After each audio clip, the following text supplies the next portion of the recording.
Okay. So what you been up to? And I'm in Spain now, and yeah, my mother-in-law was ill, so I had to go here for doing some shopping and things like that. Looks like Jeff just showed up.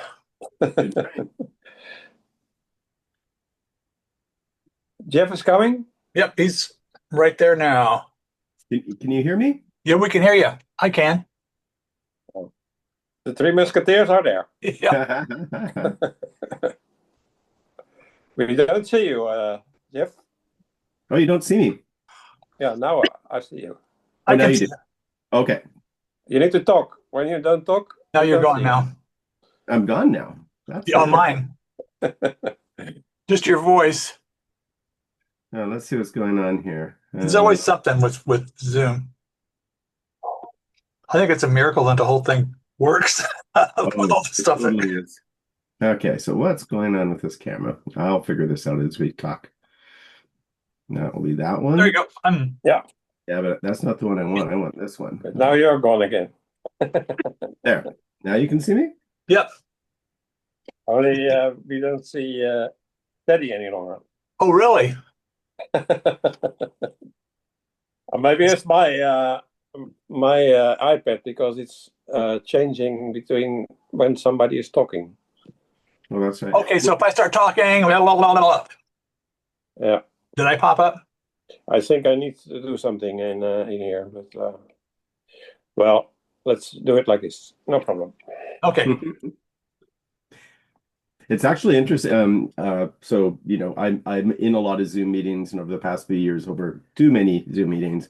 But it's interesting how setting it so that you actually don't see yourself and do see the speaker can actually have a dramatic increase in your amount of focus.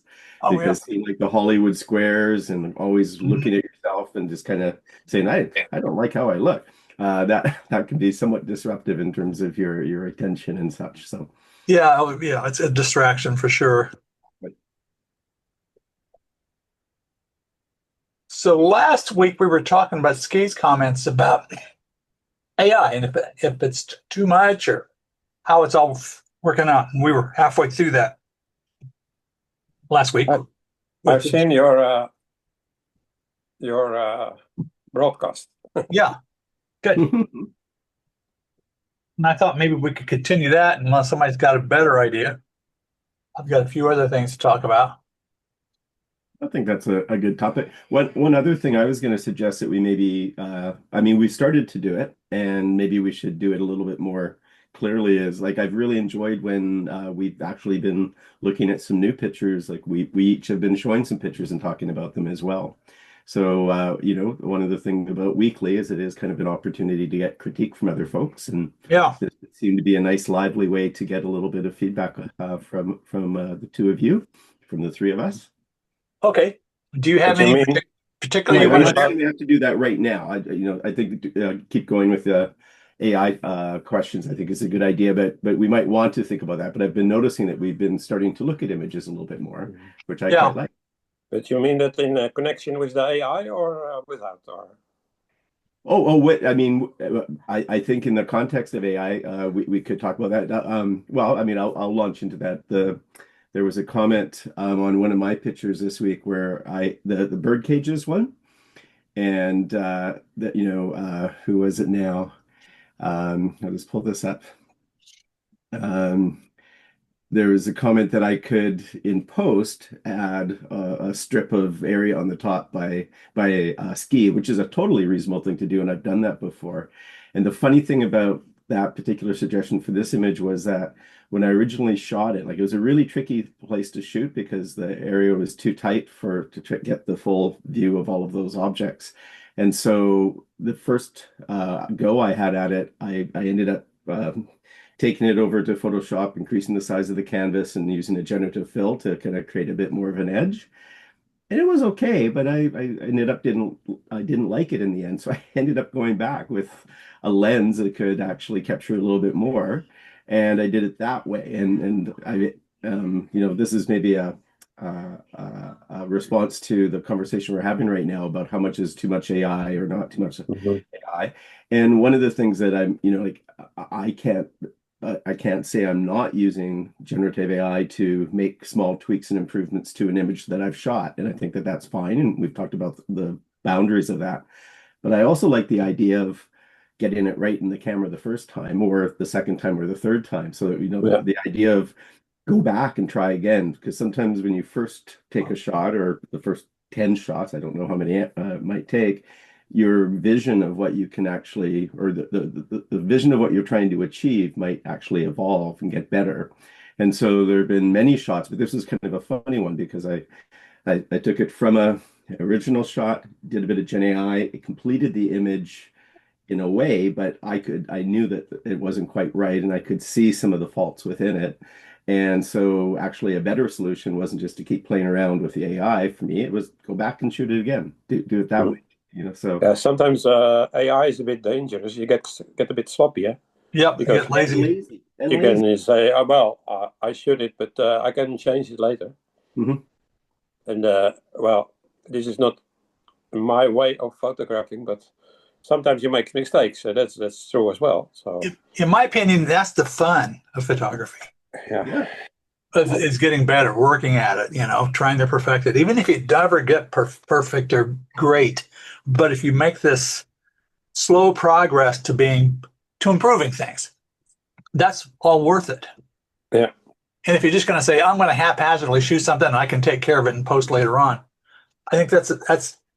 I mean, if that works for somebody, that's fine. But I'm saying, man, you're missing out on so much. yeah, yeah. But because you don't think about you have the I've seen this discussion about this bird cages.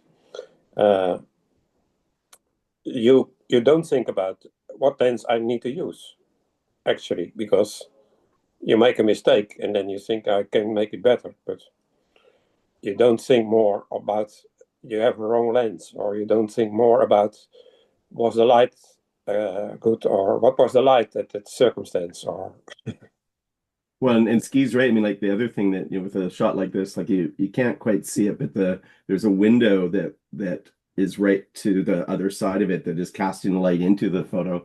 Mm. And I do want to go back and shoot this thing at night because it'll be a completely different sensibility because there'll Oh, be more yeah. illumination on the wood and there'll be a different kind of diffusion on the wall. Right now, this is a combination of sunlight and incandescent light. So it has, so like recognizing that when you go back at different times of the day or with different notions, you actually can catch quite a dramatically different picture.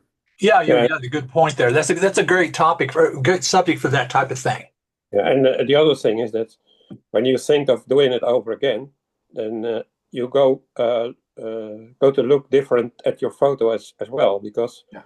maybe there are other things that you could have done better.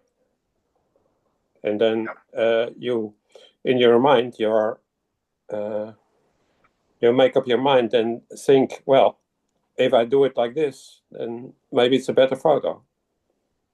Yeah. Yeah, and Now I think I can get away with Gen AI to generate the top slice there again, but if I go back with a 21 millimeter, I'm going to get a roomier shot, which maybe might open up some other possibilities. So yeah, Yeah, and I AI, might play with both. Gen AI cannot make it better.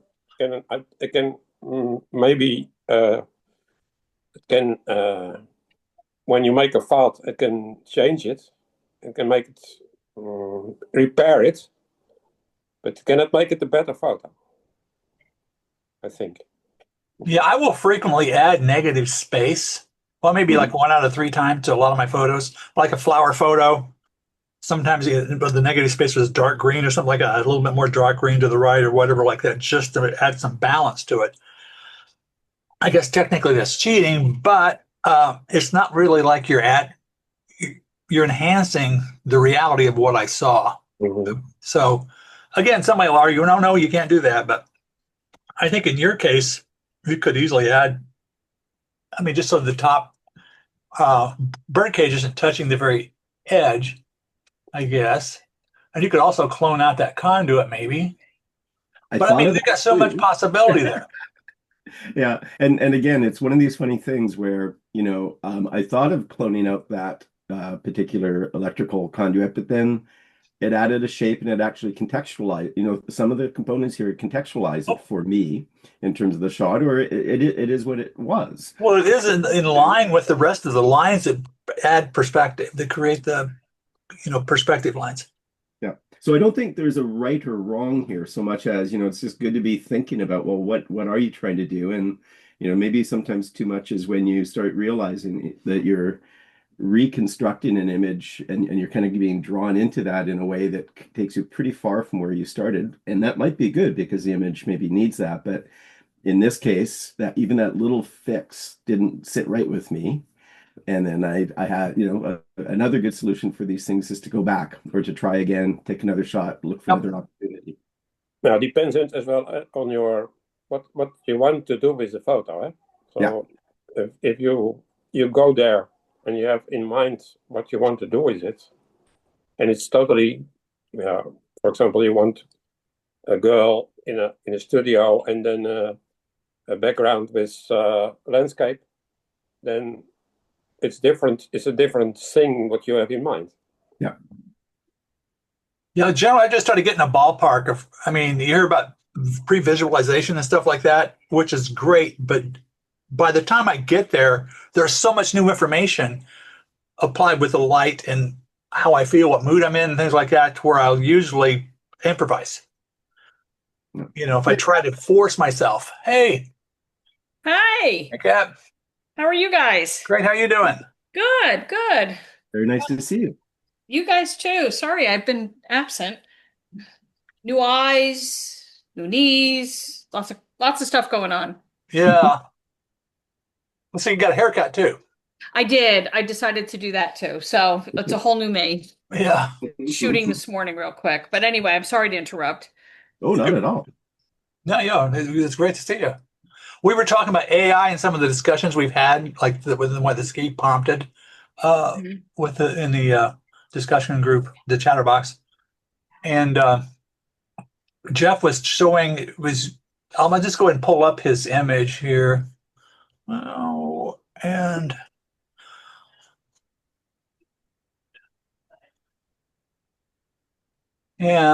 share. Come on, click the share button.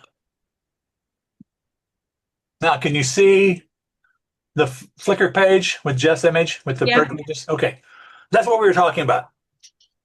And he was talking about, regenerative AI could fill in the top part so it wouldn't touch the top bird cage so much. I said, oh, maybe you might want to clone out that conduit. However, it does coincide nicely with the leading lines perspective. Hmm. And then I guess, Kat, I had also kind of posted a reply to Ski about how I did actually do a couple post-production tricks to see if I could improve the original shot of this, but I decided I didn't like what it was giving me back, so I just went and shot it again with a wider angle lens. And actually, in going back and shooting it again, I actually had a chance to, kind of rethink what I was shooting, and I got a better shot than the original one. And I also found that I was happier with the result than something I had modified in the computer. Which isn't to say this hasn't, been post-processed, the touch.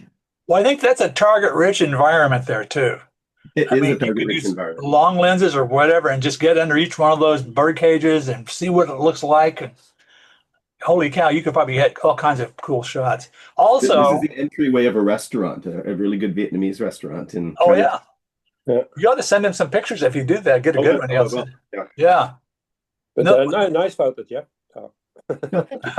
But I thought it was a nice, like it was another response to the questions around the AI, because I think there's a lot of things we can do that we can make. We make different choices, not only just because of the results we'll get, but because of maybe the process that we're in terms of what we're trying to do with our photography. Right.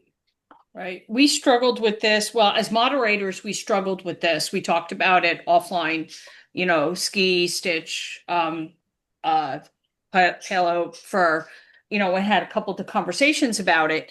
And we struggled with this in our camera club. And what we don't want to see is a completely AI generated image where, it's pulling stuff from the internet, because and when we talked about this in our board meeting for our photography club, you're not going to be able to get away from use of AI if you use Lightroom, Capture One, any of those. It's Yeah. all becoming AI driven. Mm. Yeah, I've got some images. I watched a video this weekend. I'm going to show some screenshots for it, just to see what you guys have to say about it later on.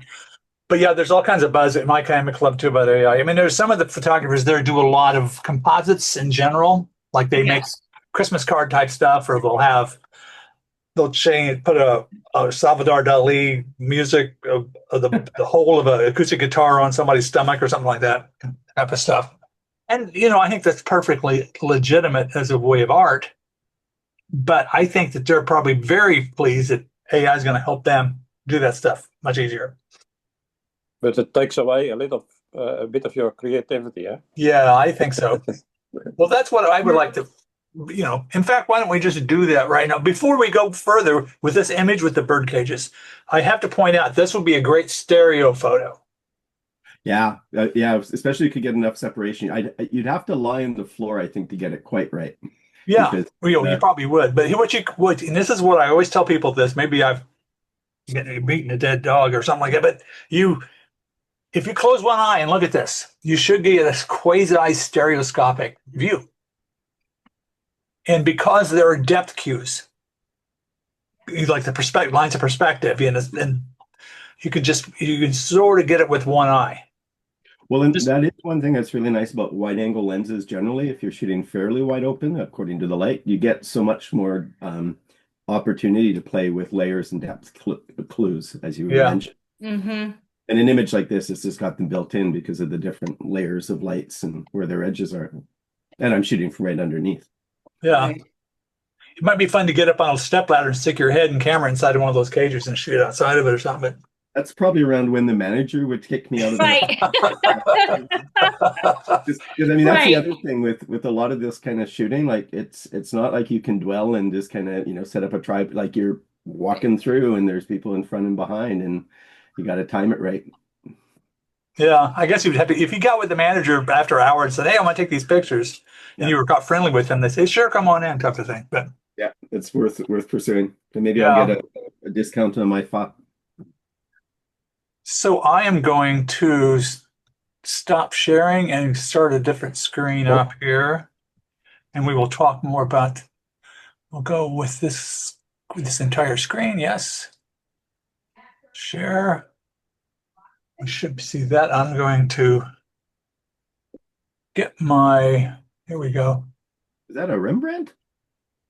Oh well, I was Googling the Rembrandt's The Night Watch, but no, I did. That's actually a focus stack I'm working on right now. It's the real one? No, yeah, That's where it went. but this is a focus stack I got of a. If you can get it close, here you can see a little. You can see a little bit closer to it. A ambush bug. Oh, I don't know that bug. You are the number one of focus stacking, I think, in the Flickr group. Yeah, well, focus stacking too. Again, these are composites. Each one is like a little sliver of what's in focus. However, the composites are all of the same image. So even technically, these are composites. You're not adding something from another location, that kind of thing. So I think there needs to be a line drawn. Of course, it's a composite, but that's not the same thing as I'm going to do right here. Let's see if this is the screen. Oh wow, you did the other Night Watch. Yeah, that's what you were talking about with that. Because I'm going to talk about the Night Watch a little bit, maybe. Okay, the harmonized tool and the Firefly. They were talking. This is a video, and particularly there is a guy here, Jesus. What's his? Gosh, I can't. Ramirez. And he's got some really good videos, and it made me feel a little bit, I don't know, uneasy because he was so enthusiastic about what's going on with this next thing with Firefly and the harmonized tool. So here's where in this video he's got this picture of this man propped up against a parking thing, And of course, you can see he's highlighted the street with this remove tool, with special remove tool to replace something else. Now, what he ends up with is, oh, come on, I'm going the wrong direction. Why are you doing that? Here we go. He replaced it with the Venice Canal. Huh. So from that to that, I mean, first of all, I don't think that looks that great. Right. The light's wrong. And that's a composite, from, probably thousands of miles away, two different images.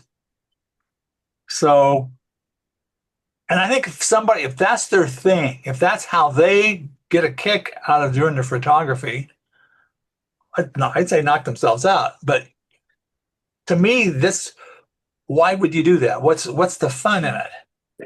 I can offer a response. So Yeah. Years ago, when I first started learning Photoshop, we were making Christmas presents within our friends group, so like a secret Santa kind of thing. And so I had a picture of my friend's cat and a picture of my friend, and I made an image where I did a composite where she was tiny and the cat was huge, brought them together, which maybe isn't so different than our gondolier here, and created a new image out of the two. So, going back to earlier with AI or with this kind of thing, it is possible that one might, from a series of your own images, create something that is a composite that is a creative output. And I think you're still dabbling with framing or masking and composites and all of that. Now, a difference is that the whole image chain is from my images, but the output is still a composite that doesn't exist in nature. And in fact, it's purposely, this monstrous cat dominating over this tiny person. Here, I mean, it's been like the boats and the water and all of that is completely drawn from somewhere else or generated, so it's different content. Mhm. But the idea that if I want to make composites using a combination of things, I want to drop the moon in there too, a nice full moon or a breaching killer whale in the lagoon. I think its possibilities are endless. Yeah, well, you also have like the whimsical, if you're trying to be funny with something. My grandfather, he made a composite in a dark room where he had a picture of him fishing on a ledge. And he took another photograph of stuff on his kitchen table with teapots and saucers and things like that. So he made it so he had him fishing into a teapot. Yep. Sitting on one of those saucers, where he masked off the area of where his body was and the fishing pole, and was able to combine those two things on one sheet of enlargement paper. And it didn't look perfect, but it was funny. Everybody got a kick out of it. Mhm. But if you really look, I think if you're really looking for an artistic type of thing, I think your kayak thing sounds great. I mean, especially when you're going to share it with a kid, you're going to go, wow, that's going to be, I think that's a different purpose. Yeah. I think so too, but I guess the line is connects these things. Like someone might get a certain kind of creative nudge from doing something like this, and it's with a combination of something that they took, or maybe it's none of it is what they took, but they still brought something together into a form. So I guess I'm just saying that there's a similarity of intent behind the idea of creating something. And people have different tastes, different wells from which they draw in order to produce these things. Some people don't have a repertoire of their own photography, but they are finding ways to use some of these tools to create, photographic like or other kinds of magical images. And that it's interesting when it's almost like a new set of brushes for some folks that don't have maybe another set of tools that they have thrived on, and now they're suddenly kind of dabbling. And I think dabbling can be good for people. You told us what he has done, but if you didn't tell me, maybe I couldn't see it. Yeah, and that's something we talked about earlier about if nobody notices, is it okay? And if nobody notices, I'd say sure. You can see when you tell me, you can see the light is not very good on the boats. So if you mask that and you put a bit light of the background of the water or the background over the boats, then it could be better, I think. But Yeah. And also, I think if you rely on that, eventually it's going to catch up with you, especially if you're trying to place something as a serious photograph, something as a piece of art, something you would put into a photo show, for example. Because a lot of times, if you see, that stuff is not allowed in photography shows. no, but then we start with when nobody sees it. But you can't get away with that forever, though. But No. if that's what you do for fun, yeah, that's another thing altogether. Or if you're deliberately doing that just to show people, hey, this is a funny picture. Yeah. That's totally legitimate as well. But someone We might have a- notice. Oh, sorry, Kat. That's okay. We have a competition category in the Camera Club Creative where people will do stuff like this, do composites. Yep. Teddy, like you were talking about, and Jeff, what you're talking about. The rule is it can't be AI generated. It has to be stuff from other photographs that Yep. they took. Right. And then and so we have some people who are absolutely amazing at this. Like some of the stuff they come up with, astronauts I'm like, where'd you take that picture of an astronaut? Oh, and a NASA thing, but I agree with what you guys are saying that the boats to me look fake. They're very flat and you can tell that is not here, but it will catch up to you eventually. A couple years ago, Sony had a winner on their world photography thing. I remember that. Yeah. And it turned out to be completely AI generated off the internet. Like it was not taken with a camera at all. So I guess I'm thinking that's really kind of, if you start with camera generated images and not generating it from the internet, then I think that's where you got to start. Is there has to be something generated by you first. Yeah, I would think that would be what makes it fun photography. But I don't know, I'm going to go on next with another slide here when you get into the harmonize tool, which is the shot this guy has with this car. In Cuba. Yeah. That's it. Yeah. I know where it is. Yeah. And this is pretty well done. This is really well done. Oh, that's a great shot. Yes, it's a very beautiful shot. Well, the composite is a good shot. Oh, you've seen this then. Well, no, I saw it because when you brought up the screen, you oh yeah. Well, there's separated. So here he's got this image of a road with the sun coming down from through the trees and stuff like this, and this flare and stuff. So, and then here they've added the two images, and then when you click the harmonize button, this is what you get. That's not as successful. So the light's wrong. Right. Well, what you can do too, this is something I hadn't mentioned. When you use the harmonize, you have like 4 different options. So you can click for different types of lighting to make it more to your, what you think would look better. I mean, you can see it's compensating for it, but I think, sometimes it's going to work better than others. Now, someone could probably adjust the light within that tool to make it less noticeable, at least to my eyes. But part of the problem is if you've got light behind shining forward and there's too much light on the front of the vehicle for the conditions, if there was a camera shooting this, the paint wouldn't be quite that bright from this angle. The contours of the car would look different being backlit. Yep. But I would say this process works very, very nicely. And I think, that's going to be the problem when you have this, an interesting lighting like this. If it was flat lighting, I mean, another story possibly. But the last one worked really well. Or was that drawn out of that image? No, the other one was only the Firefly, where they just replaced it. Mm-hmm. And this is where they've just placed, basically either removed they removed the background of the car first. Yeah. So that's the combined shot. That's actually an actual shot, That's the actual shot. Yeah, that one looks really good. Yeah, I think it's a good shot. And then you have this, and this is where I think this is a great scene. And this is the old story, says frame the shot and wait. Like, maybe you're going to wait for a deer to run down through there, or an old jalopy go through here, or maybe a Corvette or whatever it might be. Then you wait for the car to show up, your subject to show up, and there you go. You got the framed shot. But this is, in this case, they framed the shot, but then they're going to wait till later to farm other things to show up. Instead of waiting, you're farming this stuff. Gives us a new definition of B-roll. Of what now? B-roll. You know, B-roll, yeah. if you're doing a video project, you do B-roll to provide context. So you go out, you find all these background shots that you think will be useful to drop other things onto. It's your B-roll, your background roll.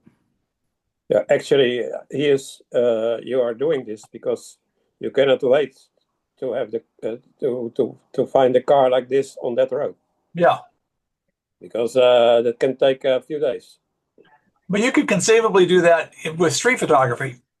You know, find an interesting scene on a sidewalk with nobody there, and then you could just find people to plug into it. Yeah, you know? Yeah, but it is then a very different thing. I mean, one of the wonderful things about street photography is to be there and capture the moment when all the things come together, and sometimes this come together, you know, very surprisingly and fortuitously. Other times because you've planned and you've been patiently waiting for that to happen. Yeah. Now it's a completely different fish if all you're doing is just kind of dropping images from other places and creating an instant that never was. Now I'm not saying that street photography can't be a staging as well, but it feels a lot less interesting to me in terms of the process, the production process. It's just all post process. Yeah, and I'm not knocking this stuff. I mean, this guy's very enthusiastic, and I really like this photographer. But he's like, this is the greatest thing on the planet, and you know that's not my idea of photography. Even though I don't think you're actually going beyond photography. This is more something else. And what you're talking about in the streets, if you do this in the street photography, it's not done until this moment to do that, to combine photos, because everybody is telling it need to be documented, document or need to be a press photo. So better to do not. Up to now. I don't think after 10 years maybe everybody is doing it, but for me it's too far. Yeah. I mean, if somebody likes it, that's fine. I mean, I think this is a natural for, you know, commercials, you know, advertisements and things like that. I think it's gonna hurt the photography business, at least for the photographers, because you're going to be able to just do this all on a computer, you know, with no studio, no models, no lighting, no cameras. It's just got to be done in the computer. But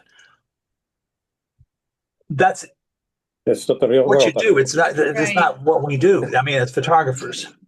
Right. That's not capturing a moment that was. That's generating a contrived moment.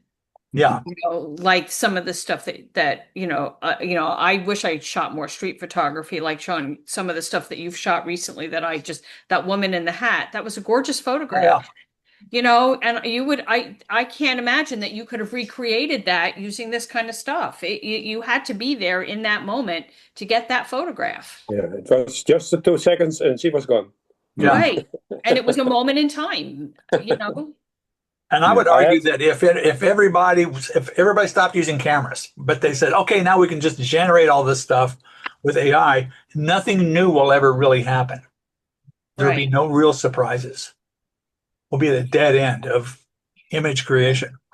Well, I don't know if I take quite so stark a read from this, because you know I think that there's a lot of room in this world for all manner of creation, from photographic and documentary through to fabulistic. And you know, so the very first time I learned about DALL-E, and this is a year or so ago, and I started dabbling with it, the very first image I created through a prompt is I said, well, show me a herd of elephants going across the Lionsgate Bridge here in Vancouver.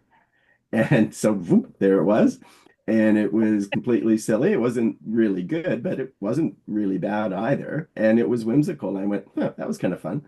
So it's not a bad thing for people to be creating images, however it kind of feeds them or kind of inspires them, it's just not a photograph. It's something But else. if you are an advertising man and you have the idea of making this photo in Cuba with a car like this and with this environment, well, you need to have a team of photographers, and with 3 or 4 men, so that this cost maybe $30,000-$40,000, and now you can generate it in the computer for maybe 5 or something, or maybe less.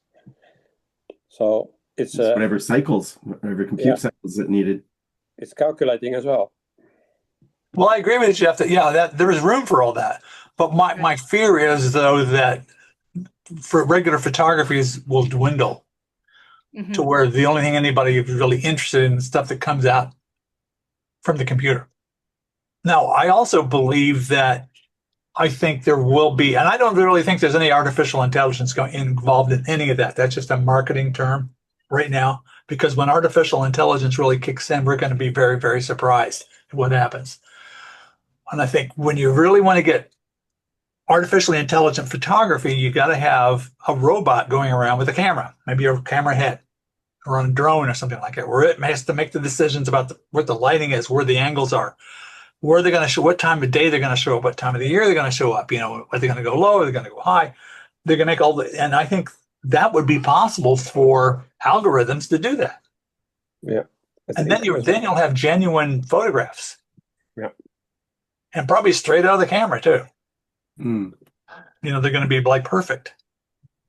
Well, and you made in one of your responses in the forum, you were talking about what cell phone cameras now do and all of the processing in the camera, and in many cases they're striving with their algorithms to produce something that looks real, that looks good under difficult circumstances. So you might have you do a lot of focus stacking, also does my iPhone, on the fly to give me an image that I'm going to perceive as sharper, though if I look closely, I'm going to maybe see some other kinds of artifacts in it. But there is that kind of hyper realism that's being baked into algorithmic interactions with our technologies. And in really high grade cameras, that's sometimes built into their exposure system, their autofocus system, that kind of stuff.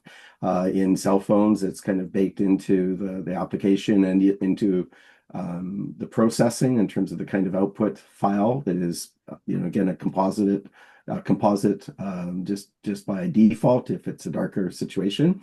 None of those are a single exposure. And later on, maybe there are cameras later on coming when you can change the background.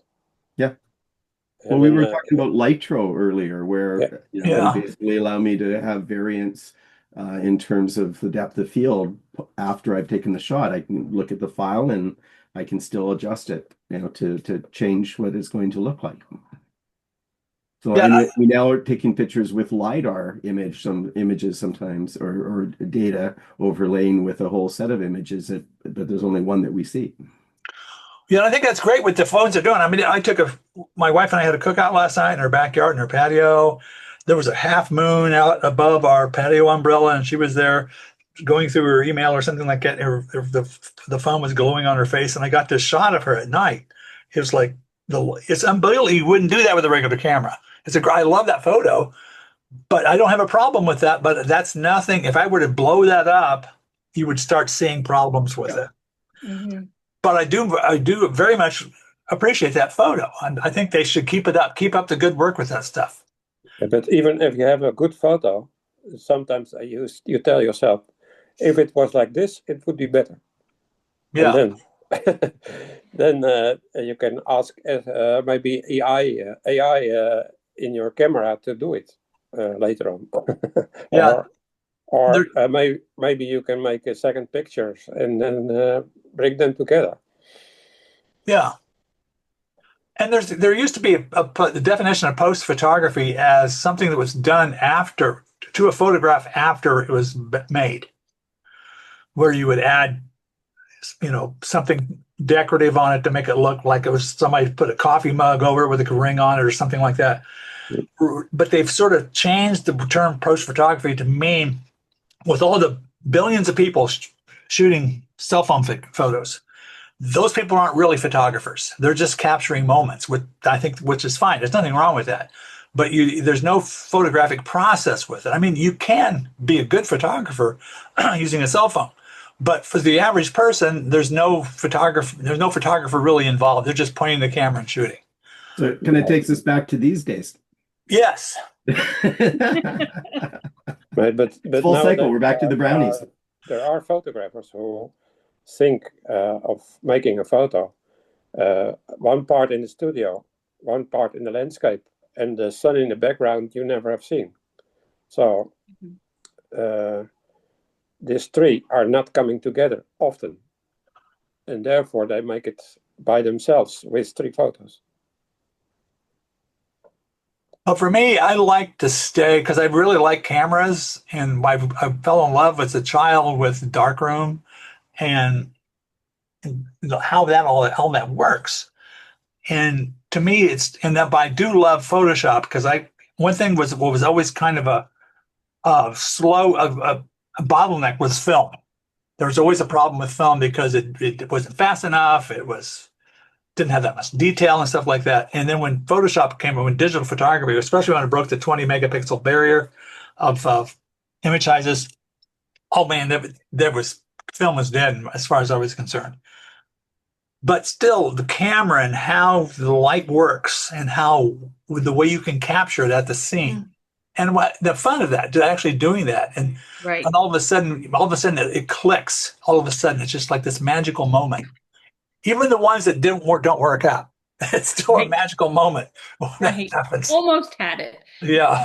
Right. The gentleman that I shoot with out west when I go to Yellowstone and I take he aims to shoot, and I'm not kidding, SOC.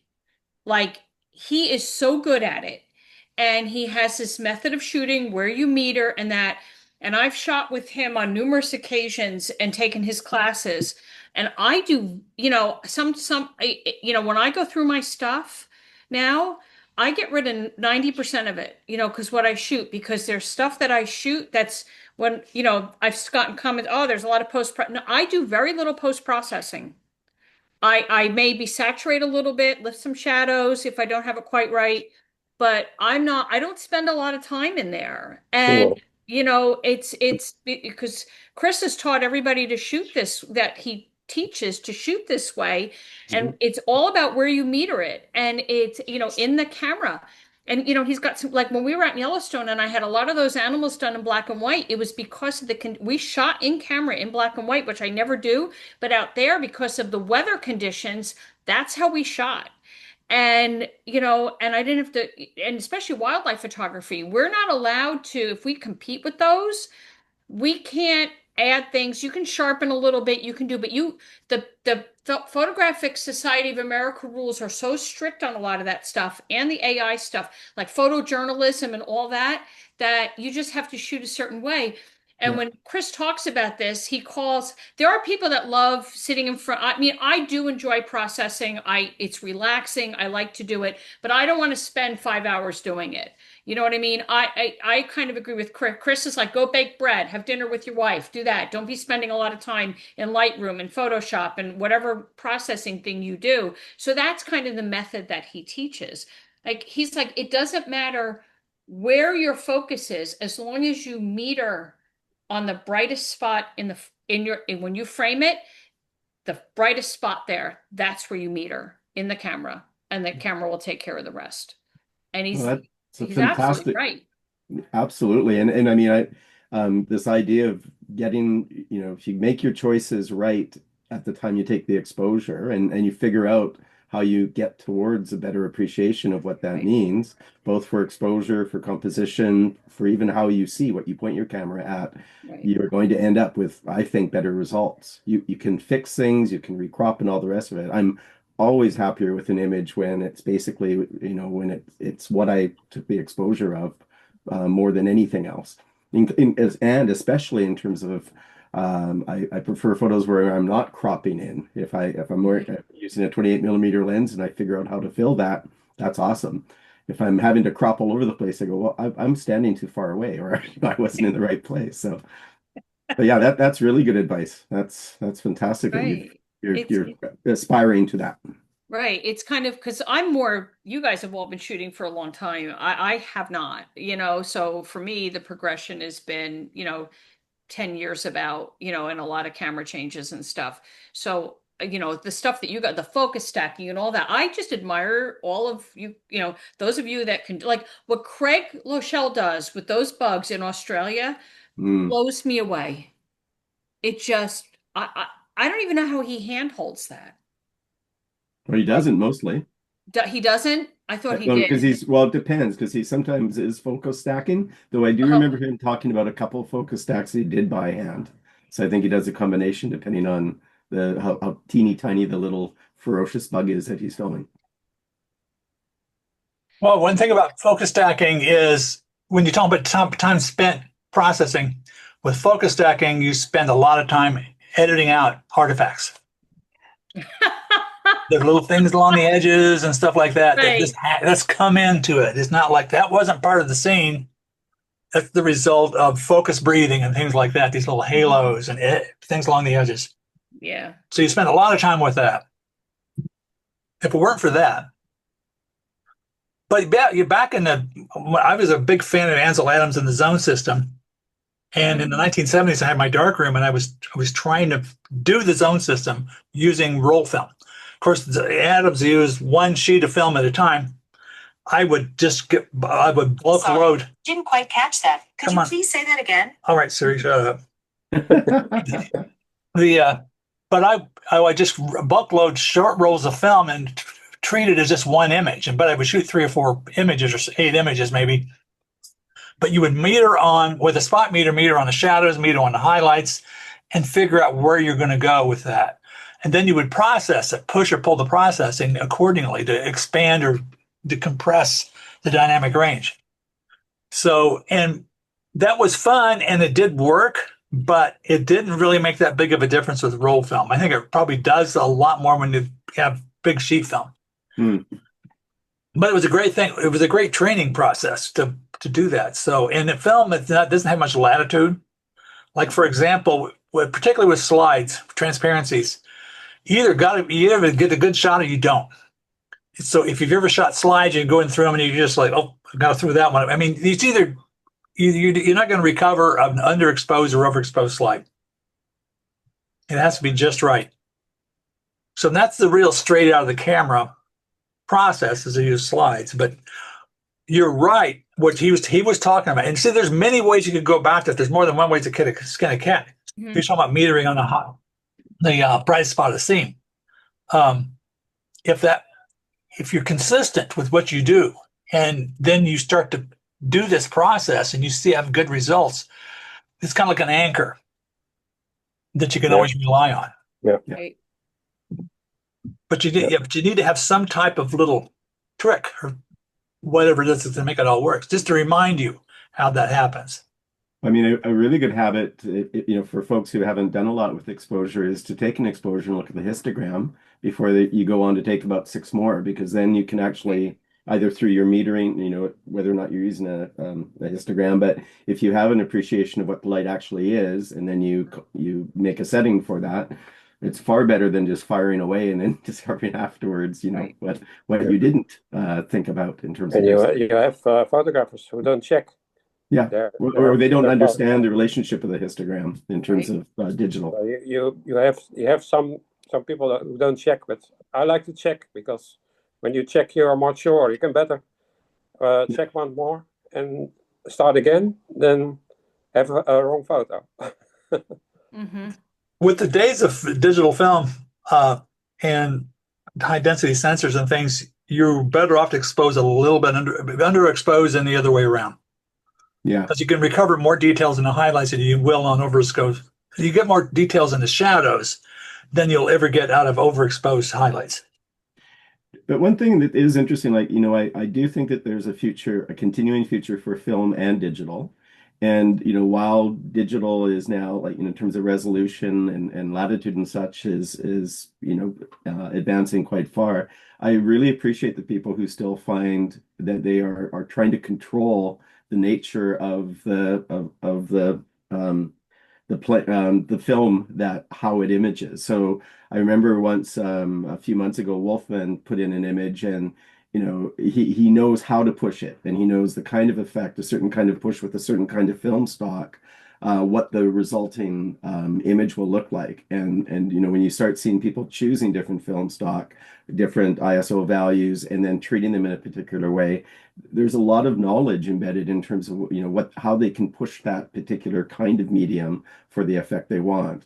And we can copy that through ways in which we use filters and other things in a digital space, but it still is a skill and a knowledge base, and I think a place of creative expression when people kind of make those choices, including using slide film or some other such stock for shooting.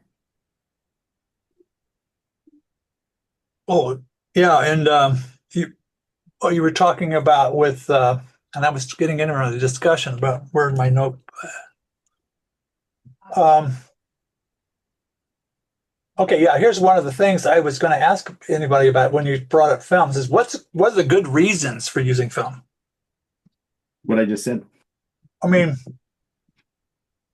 to me, I kind of got burned out on film, so I was able to satisfy the curiosity of film. But what would be the good reasons for an image that resulted from shooting film? The excitement when you take a picture and you need to wait for a week. That's Yeah. That was a great thing about getting a darkroom is, man, I can see it in 3 hours from now. Right. Yeah. And I'm sure that process is fascinating. Again, not having done it, a lot of the people in my club have shot film, and I think it must have been very satisfying to do that. And it's almost more like you're unwrapping Christmas presents, because I guess you really, tell me if I'm wrong, not quite sure what you're going to get until the development happens. Yeah, that's true. You cannot see on your screen what you have done, huh? Right. Yeah. You got to wait. Yeah, when you get the film out of the cam and you hold it up as it's drying, you can shine a light on it. You can see, oh yeah, you can tell the density. You can see if it's exposed properly, if it's too thin, if it's too dense. That's your first quality moment, huh? So you can see if it's good or bad. And then you put it into the larger and you see it and it says, yeah, this looks good. You use a grain magnifier and you can see, wow, this is very sharp. But then you're looking at a negative image. But then when you finally pull that paper out, either the tray, when you flop it over in the tray or pull it out of a drum, that's when it really shines. Yeah. It's like, wow, there's something about that process that's very satisfying. Even though I don't ever want to do that again. Yeah, you have things like dust. I got to mute myself here. Sorry. Okay. You have things like dust as well, and chemicals, all the things you don't want. Yeah, chemicals, especially once you get into when you get into color photography, the chemicals, man, you contact dermatology and stuff like that. Yeah. I think for like the film shooting film from end to end, it takes more time. It is now in economics generally more expensive, but I think the things that slow people down when they're making photographs can often be a very good thing, and knowing that if I shoot a roll of 36 images, I'm probably looking somewhere at the range of $40, by $40-$50 by the time I'm done buying the film and having someone develop it, because I have a darkroom in the house that I haven't used for a very long time, so I don't want to develop here. But I think that process that slows people down often is a good thing in terms of the skill they're trying to develop. And we are in a time right now where someone can go out with a camera and shoot 1,000 exposures in half an hour if they're using kind of a fire gun approach, and to be kind of thoughtful about, okay, I have 36 goes. What am I going to choose? I have only 36. John, you mentioned months ago an assignment you used to teach to your students about how they had to go out and not take a shot, or else go out and just take one. And like that idea of like, how are you going to make the selection of what you choose really a precious and intentional moment? I think we've lost that because of the convenience of digital now, which isn't necessarily a good thing, although it opens up to maybe some other ways of taking pictures of the world.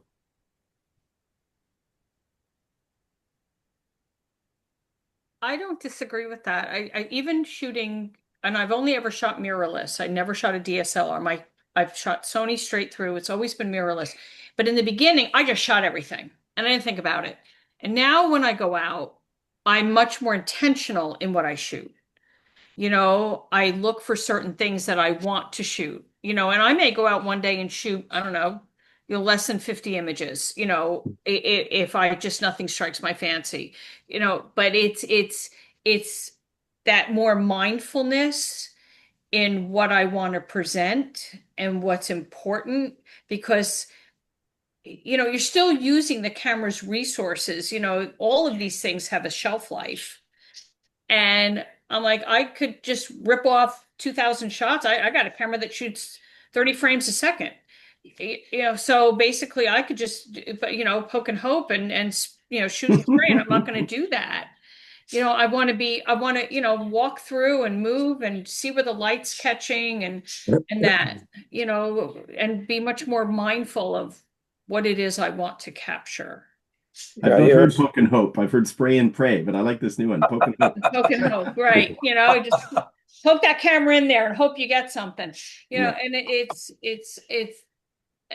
it's just that's how I shot in the beginning, and now I very rare. If I'm shooting wildlife, yes, but even that, I tend not to, because if you're hand holding, you're in a situation where you're hand holding and you can't quite get it. And a lot of places I go, I can't bring a tripod.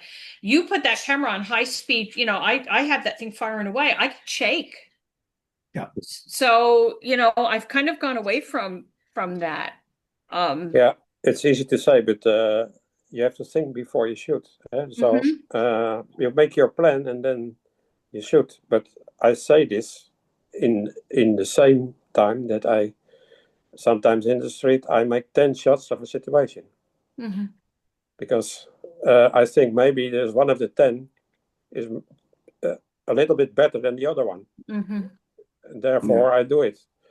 But in the early days we had a roll of film with 36 and we had to do it with that roll of film.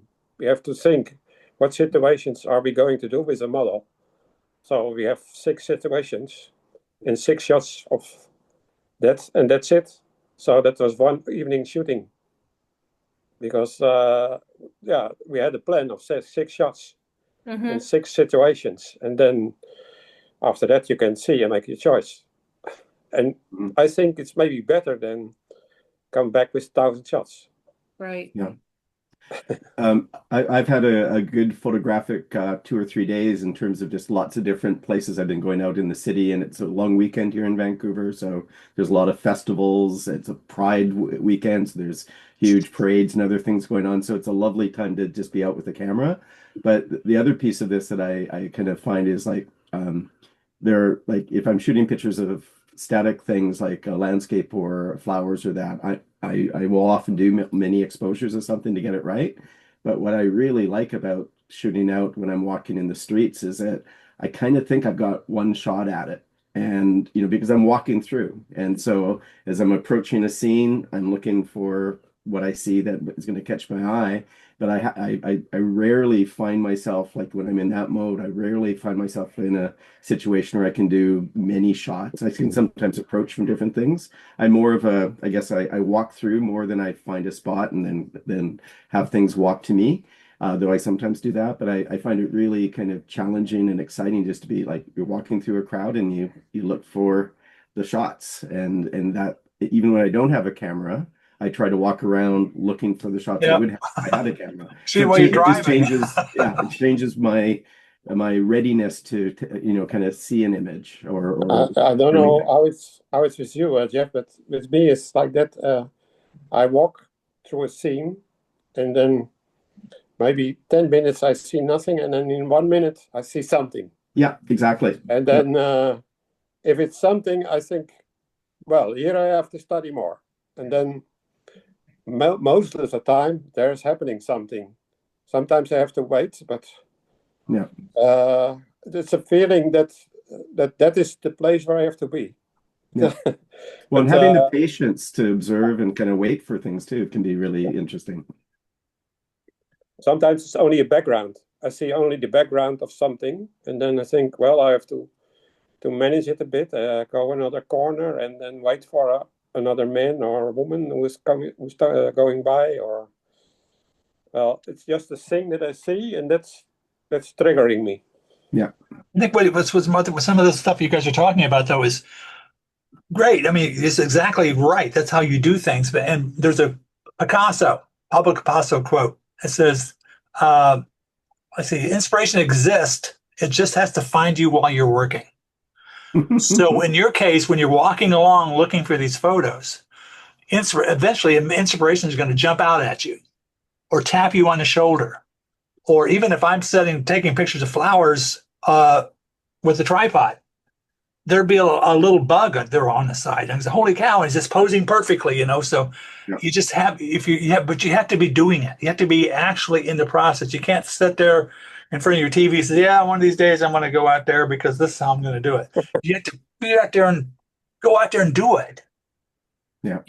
Well, what I've always been impressed, Kat, with like some of the images that you've been sharing recently, and you like, it's just of a wild animal like a buffalo or a wolf or some mountain range. Like there's a whole day or a week or all this travel, all of this effort to put yourself in a place where are these spectacular opportunities to shoot, or when you were using some of the fire ones recently, like all of the effort to kind of capture that moment. And it's just wonderful when you kind of see that investment of time and attention and purpose, alongside of the serendipity of just getting a good shot because I turned around, oh, boom. So I mean, both have value, but it's impressive when I see people who kind of trek to the top of a distant mountain in the middle of the winter and get the shot. Well, and I'm going to be honest. The one buffalo shot that I took, where they were kind of sparring with each other, and there was another bison behind it. We had passed that herd in the snow coach, and we knew they were coming down the road. So we went 100 yards down the road and stopped. We all got out, and we all laid in the snow with our cameras up, waiting for them to come around the corner. And because they walked the road in Yellowstone, and the shot I took of the Tetons, a couple of the shots, the one with the it was the Tetons and the tree line, and that we had passed that in the morning, and my sister and her husband were in one car, and Woody and I were in another car, and she texted me. I said, we'll catch it on the way back, the light will be better. Yeah. And so we caught that we did stop and catch that on the way back. It's just, I mean, I try to make it like, because I do a lot of landscapes and I do a lot of that, like this morning I was out I left here before 7, just to get out because the light, it's so beautiful here. It's finally like comfortable and not humid, but you got that narrow window of light in the morning. Yep. Mhm.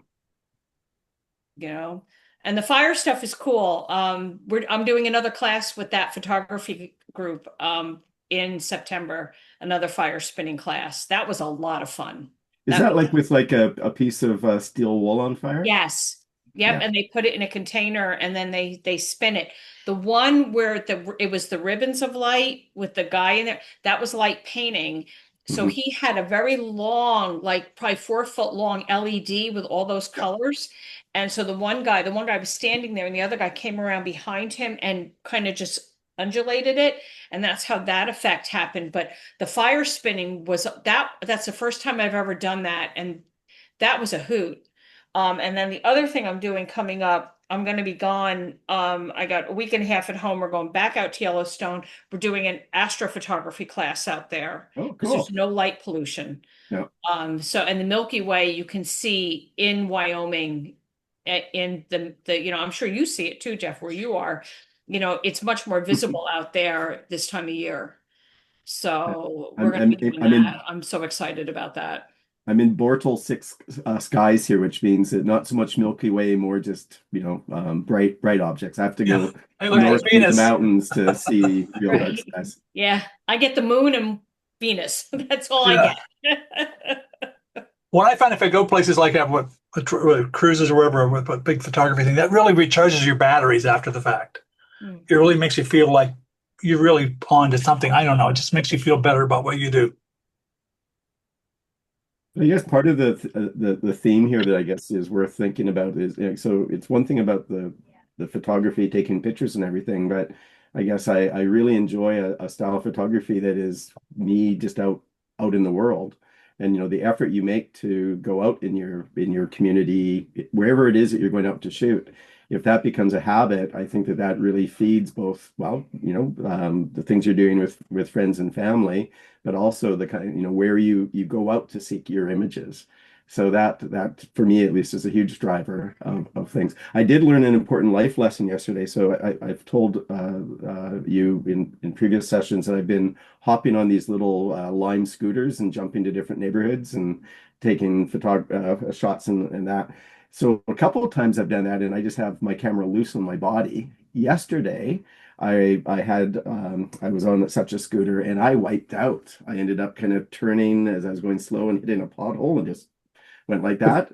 I was fine because I wasn't going too fast. I was trying to park the darn thing. But fortunately, my camera and everything was in a bag, and it kind of skittered a little bit in front of me on the street. But had it been just around my neck the way it had been, I think the day before, I probably would be quite unhappy today. So You if probably you're on would a have been. scooter, put your camera in a bag. Right. Right. I'm ready to put this thing up whenever you are. There's no, how long do you reckon? A little while. All right. There's something else we were talking about after the, see, when we were on for this, the next topic on that was, it's a fair game to use AI when photographing other people's art, OPA, to make the image feel more your own. And I think this goes into maybe a deeper discussion of OPA, or using other people's art in your work. So what would all your thoughts be on that? Quiet. All right, let's flesh that out a little bit. In my opinion, OPA is a big difference between OPA of two-dimensional objects like paintings, other photographs, so forth. Then there's sculptures, three-dimensional sculptures. You can shoot sculptures, but then there's architecture, which is a work of art. So I think 2D images, other people's art, that's we're talking about risk of plagiarism. Mhm. You're not likely to get plagiarism shooting 3D objects, even though those are also works of art. I mean, I think that maybe one distinction here is when you talk about my work or your work. There are times when I'm taking, like, for instance, there's a graffiti festival going on in the city this weekend too. So I was taking shots there, and I was taking shots of the folks who were the graffiti artists painting, but I was also taking shots just of the graffiti. And there are times when all I want to do is actually share an interesting mural, and that I've captured it and shared it. It's still a valuable thing to do. I might not then represent it as mine. It's just I'm documenting the city around me. But I think it's still a valid way to image the world around you, even if it does include things like that. Maybe we're just trying to show the world we're walking through, as opposed to presenting something as this is my artistic creation. And I think that's the thing where people, I increasingly do acknowledge if I haven't done anything substantial, I will put OPA, or if I think I'm on the edge. But I think it's fair game to actually present it. We haven't gone to the AI bit of it yet. Yeah, claiming something as your own work, that's another story. Yeah. Yeah, and if you have enough environment in the photo, then it cannot be a problem, I think. Mm-hmm. Right. Yeah. Yeah. I think there's like Philadelphia, which is the closest city here, is a city of murals. They have murals everywhere in the city. And, and it is for great street photography, because you can incorporate the mural and the architecture of the building and maybe people that are walking by. Is that other people's art? Technically, yes, but it's out in the public domain. I think the difference is if you're taking, like, pictures of like at a craft show or something like that, where that's people's product. It's a little different, Mm-hmm. and people get a little touchy about that stuff. Yep. the Supreme Court uses the term transformational. Yeah, when the lawsuit, those Andy Warhol, some photographers sued Andy Warhol's estate about one of his photographs being used. And transformational would be like if you take a photograph of something that there's more, you're doing something transformative, so that it's not just that piece of artwork. It's what you've done with it. Like how is it interacting with the environment? If there are people with it, I took a picture of the Mona Lisa at the Louvre, and it was a tiny image of the Mona Lisa, but there's all these people holding their cell phones up. So it was obviously, it was, you know, it wasn't about the Mona Lisa, it was about the people there. But I also like to take pictures of paintings in museums and try to do it accurately, but I never post that stuff and say, hey, this is my photograph. Even though it's fun to do, and even to share that is okay, as long as you don't say this is my work. Mhm. Which is why I was talking about with the. There are other good reasons for that. Well, let me go back to my. That's where the Night's Watch came into play here.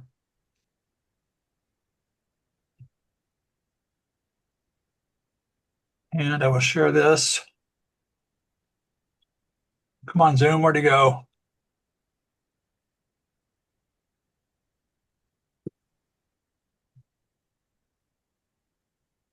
The Rijksmuseum has a night watch, which is possibly Rembrandt's most famous painting. And they had this 4-year project to restore it and document it properly. And one of the things they did was they painstakingly stripped the original varnish off of the painting and replaced it with new varnish. Yeah, I remember. Yeah. And they did many, many other things, cataloging and so forth. But they also took pictures, tiny pictures. Like this is a robotic camera. It was a Hasselblad camera inside that little robot. Yeah. And they were just focus stacking macro shots, very small images of this painting. And you could see the 3D, undulations and curvatures and things like that. But they would focus stack that. They recreated the image as a photograph. So this is like a perfect copy of this image. And some of my work did a lot of hard work. Many people did a lot of hard work to create that image. And they should be congratulated, but still they're not saying, oh, this is a great painting because of what I did. But they're restoring this thing. They're celebrating it. Right. So I think there's nothing wrong with making a good copy of something to study it and appreciate it and so forth. But because sometimes I've been in other groups too, where all of a sudden they'll post their favorite Van Gogh painting and everybody's raving about it.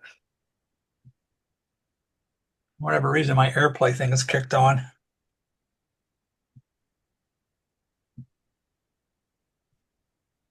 Can you hear me? Mhm. Yeah. Well, I'm going to see if I can stop sharing here. Anyway, that's OPA. So, and I think like I said, there's a difference between, I think it's important to remember, like, between 2-dimensional and 3-dimensional objects. Right. And there's a whole group of like, I do love photographing architecture. One of the first people I also learned from, she did architectural stuff. And I love nothing more than if I'm in the city, Yeah. I don't feel comfortable photographing people, but give me a whole bunch of really interesting buildings. I have a hoot. Because you just photograph the parts that stick out to you that are interesting. Yeah. I think that kind of stuff, and even graffiti.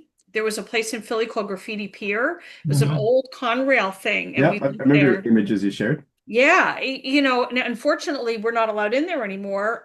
They're supposed to be making a park out of it because like a quarter of it fell into the Delaware River not Oh, long gosh. after we were there. And that's ever changing. The graffiti artists go there and they go over, what various other artists come in and go over what's already there. It's a very interesting place, but that was a hoot to photograph. Yeah, Vienna's got a place like that too. It's amazing graffiti all along this canal, on both sides of it with bridges and so forth. But there's still graffiti all over town. I think they were trying to draw the graffiti artist into that area alone. But Mhm. still, everywhere you look, there's graffiti. Paris is like that too. So,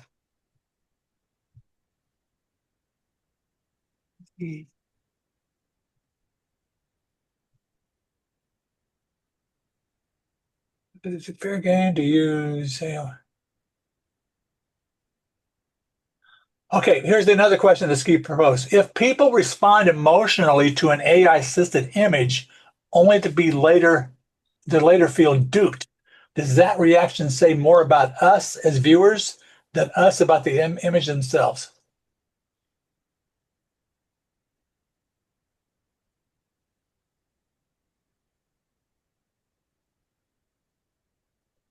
Well, I mean, I think it comes back to just expectations. I mean, I might have an expectation that you took the image from, start to finish, and it's reasonable for me to be disappointed that, in fact, this is Gen AI or portions are Gen AI. It changes my sense of what I'm looking at, and if I knew that it was a composite or a Gen AI, like it's just like with focus stacking.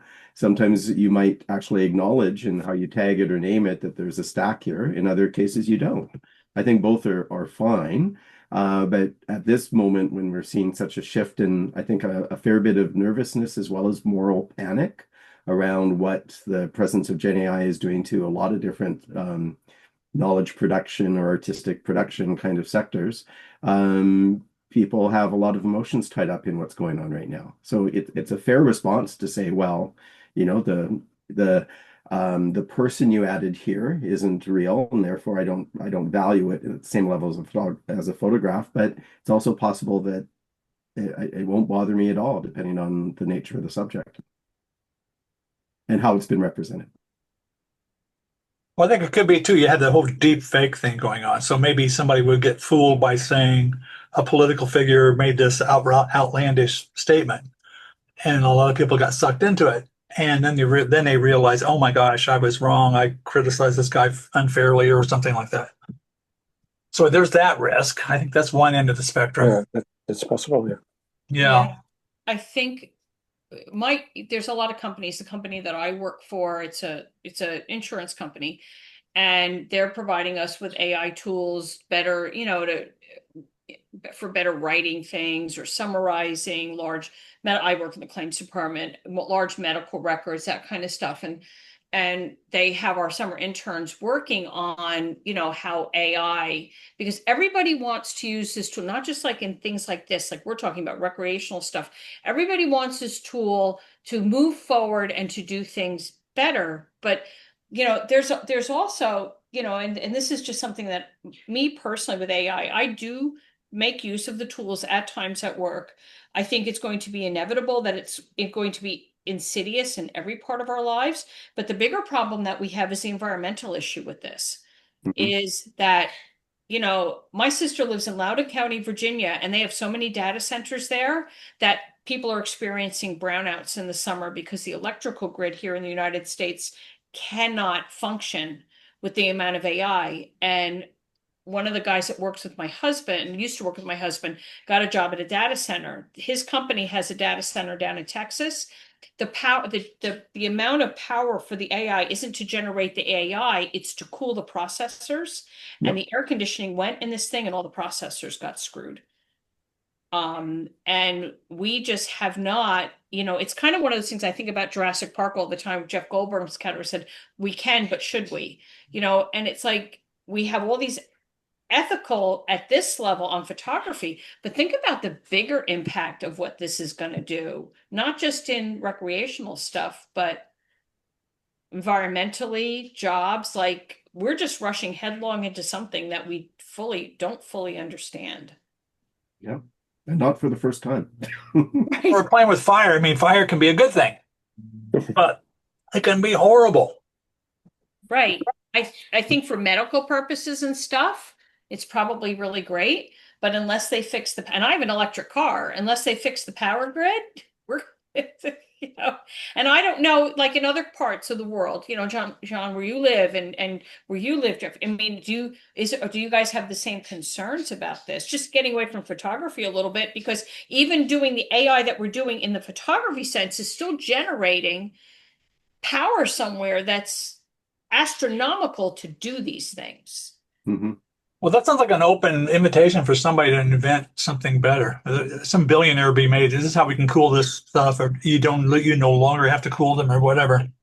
Well, I mean, it is we have in the past seen technology change that, like, we've already seen a reduction in some of the compute cycles associated with certain kinds of generative AI systems, and so we haven't landed on what the equation will be in terms of power, except to your point that we're seeing larger and larger and more intensive data centers being built. I think, wasn't it Google who basically pulled back from some of their green commitments because they knew that they wouldn't be able to reach them for the kind of computing they need to put into their system. So I think that that's a real concern. We generate a lot of hydroelectric here in BC. So, I think maybe it's more like what are the kinds of infrastructure we need that are going to be electric, because they're trying to push and I think reasonably push us towards fewer hydrocarbons, as kind of baseline energy, because we know where that goes as the world gets hotter and hotter. But I do think it should give us pause every time we do a little Gen AI thing. We are, well, actually the thing we're doing right now on Zoom is also consuming a lot of power somewhere. Yeah. So Right, and it's right. invisible to us, but it actually is About happening it. somewhere. But yeah, don't know where this ends. Right. Hopefully It's somewhere just a good. side thought, that there's so many considerations, the ethical and moral considerations, Teddy, as you're pointing out, on photography and other people's art, and being duped by an AI image, but then you get into the bigger picture, and it's kind of like, I mean, it's just a brand new world that we are just rushing into headlong. And I'm not sure we're stopping to think about it very much. Well, I fear too, there are people that don't care. They think that's just the way things are. Mhm. Even if AI is creating something false, Right. they say, well, that's just part of this is noise or something. That's part of the thing. Like, my wife's an academic. She has two collaborators on a book they're working on, and they had to get rid of one guy because he kept posting references and to studies that didn't exist. That AI just made stuff up. AI, I don't know why AI does that. I mean, you'd think they would actually have a link to a real paper or something like that. Well, they've ran into this problem in the league. There's been some issues with attorneys using AI to write briefs and papers, and then so AI can only draw out its information in, as with anything, information, data in, data out, and it depends on how much data is going in, and it's constantly learning. So, but if the data is like, this guy got in a lot of trouble because the cases that were cited in his legal papers were made up. AI made it up. Yeah. And that's where the problem's coming in is, like sometimes I'll put something in, I'll summarize a meeting or notes or something, we're directive on a file, and then I have to check it because it takes what I write, makes it really pretty and professional. We can send it up to home office, but I have to check it because sometimes it makes stuff up. It's like, no, that's not what I want in there. Yeah. Like there's still a human factor that has to come into this. Yeah, I'll use Grammarly every now and then. A lot, actually, but I had to check because it switches things. Right. They all do now. The real kicker with Gen AI output is it actually doesn't know anything. It doesn't learn anything. It just resequences patterns based upon algorithms in terms of proximity of one term in relation to the other and context provided in terms of the prompts. So there at no point in any of this is it predicated on knowledge of fact. It's generated out of what it's been fed. Which is, by definition, is no longer artificial intelligence. It's just a marketing thing. Yeah, but Right. we are it's very seductive. We're happy to talk to robots, even if they're kind of just kind of communicating crap to us. Well, this one collaborator guy, when he was confronted with it by one of the other authors, I said, what's going on? He goes, hey, this is the way it works now. Get used to it. Yeah. So he's no longer a part of the project because of that. But It's my actually fear is so many people think, well, that's okay. actually we are feeding AI by using it. Yeah. Mm-hmm. Right.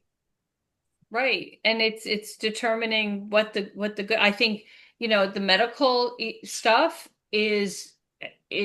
has a lot of possibility. Um, you know, you worry about, I think about it and I go in 20 years when I'm long, maybe dead or retired, hopefully I'll still be just retired, will AI be doing my job? Mhm.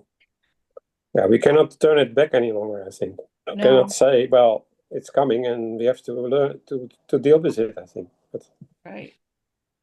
I Right. think, yeah, computer programmers are really hurting for that because that's what I was a computer programmer and I was always frustrated with many of the programmers, particularly the ones coming out of India and China, although some of them were very good, but most of them didn't know what they were doing. I mean, they were good programmers, but they didn't know how to real program. They were just waiting for somebody to tell them how to do it.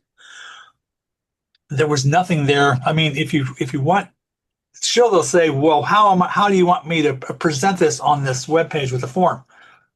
And they'll say, okay, I want it to be like this. But the computer programmers just say, okay, well, then you can do this. Oh, yeah, we can make this work better for you. This is going to make it more efficient for you to do it. Instead, they're doing exactly what the customer wants, which is never right. This is going to be screwed up because they need somebody to know how it's supposed to look on the page, on the web page, or so forth. There is So, what is emerging is something called vibe programming, where increasingly people are able to, through a process of iterative prompting, even if I don't, for instance, maybe have a lot of programming skills, I can probably work with a Gen AI agent in order to create a program yeah, on the fly, and it will basically talk me through, and it will actually generate, could generate we were talking about this, I think, when you were showing your WordPress site, Jan. It can generate websites, it can generate Python code, it can do applications, and that's increasingly becoming a starting point. But it's also changing who we're hiring for programming too, which is kind of fascinating.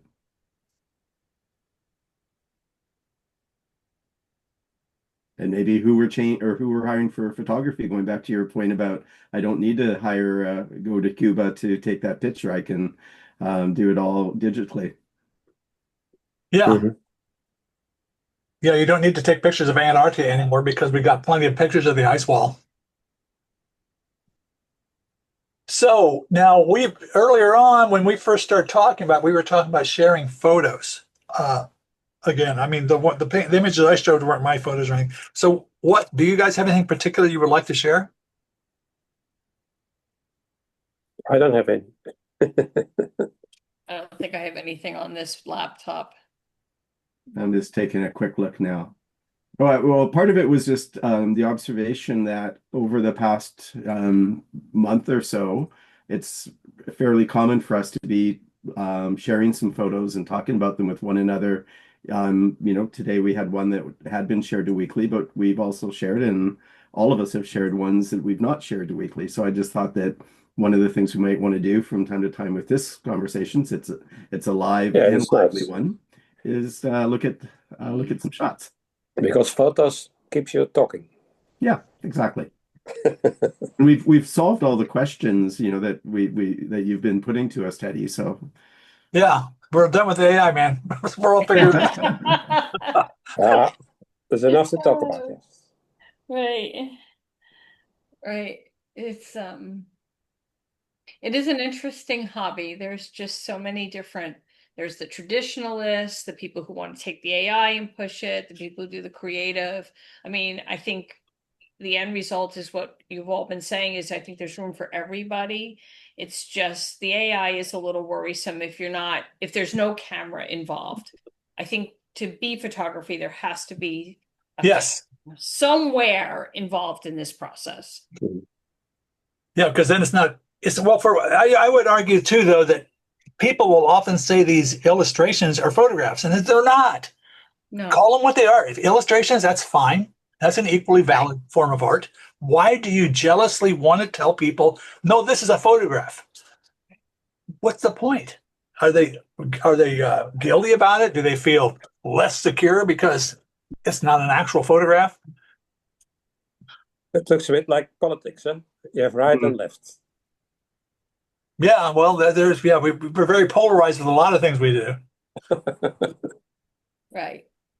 Right. Like, like I have a lot of my photographs up in my house, but I'm just looking, my husband's mother in Australia, she's a talented oil painter so we have kind of the Marjorie Woodfield American Gallery here, beautiful paintings that she's done of places in Australia and abstracts and stuff. And, I never confuse, there's photographs and there's paintings. It's all art. It's just different Yeah. genres of art, but I'm not going to look at one of my mom's paintings and go, that's a photograph. That's just her interpretation in paint that she did of that particular scene, just like my photographs are, it's, I guess, just that. I don't even want to say realism, because I'm looking at some of the stuff that over on that wall over there that's actually pretty realistic looking. It's just a painting. It's just a different medium. Yeah, and I bet she would never tell people, "Oh no, this is a photograph." No, no, That'd be the no, last not thing at she would all. do. Yeah, and and people would often take. I don't know if they still do so much anymore. They would take a photograph and they would make it look painterly. Hmm. Yeah, you can do that with Topaz. Yeah, so I mean, I think a lot of people get a kick out of that, but I don't know. That's Well, the start of photography had photographers trying to make things look painterly too. yes, that was an argument. Yeah, that was the Fellowship of the Linked Ring, and then where they were arguing about that because photographers were mostly just scientists and people that were just enthusiasts, and they didn't really have any art involved. And they said, no, we need to make it more artistic, so they tried to make it look like paintings, Yeah, and it was back and forth. realists. Photographers are realists. Yeah, I guess really, yeah, you're right. I mean, when we explored the American West in this country, we sent photographers and painters, and the photographers were there more to document and as were the painters, but like, the founding of the national park system in this country was basically generated by the paintings of Thomas Moran, who brought back, that went to Congress, of Artist Point in Yellowstone and all this stuff, and they took pictures of it too, but it was the paintings that actually brought it to a head to Congress that we need to preserve this, which is really interesting because you would think it would be the other way around because the photographs were more realistic, but the photographers weren't there. They were there to document other stuff, not to give this beautiful representation that a painting can do of what this looked like. Yeah, usually the quality of photography back then wasn't that great. It didn't really kick in until you got more into the 1920s. Mm-hmm. I mean, they could have really beautiful photographs early, or not much earlier than that, but a little earlier than that.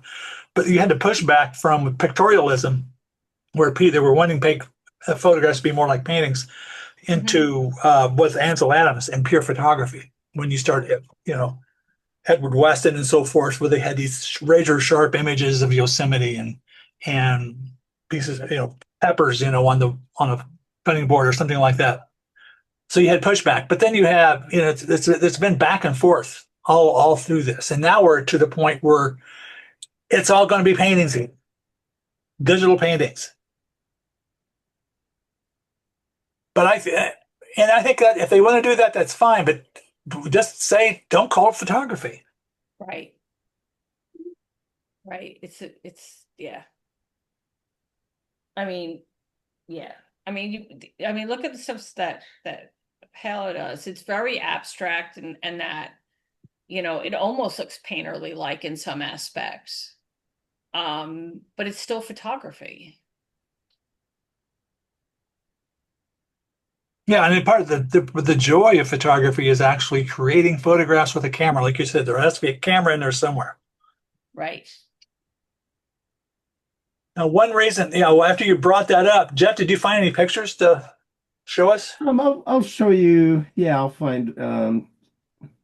I was talking about this isn't a great picture, but I'll share it anyway. So hold on a second here. Yeah.